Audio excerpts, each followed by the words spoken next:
Thomas Partey. We've all know what's happened. We've all seen the news in the past couple of days. I'm not going to speak on it too much because they still have to decide on a actual verdict in court. However, what I can comment on is the situation in which this has been dealt with and which has been perceived. Now, he has been charged with 5 counts of and I believe 1 count of.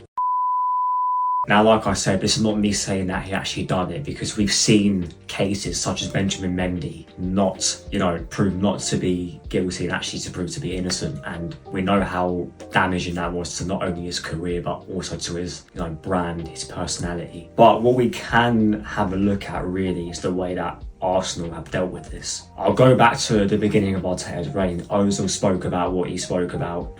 Arteta not letting Aubameyang back in the squad due to seeing his sick mother.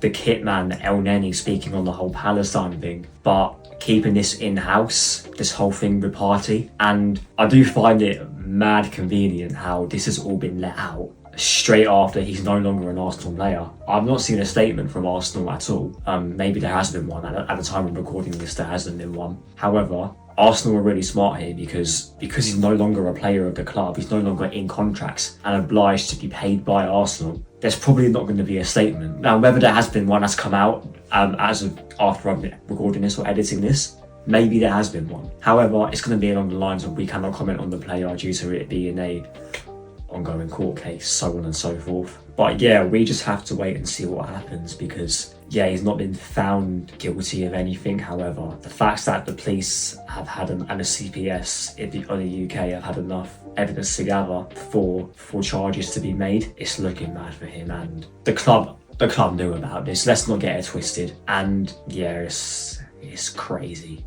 And that is a massive stain on Arsenal Football Club as a brand and as an institution as well.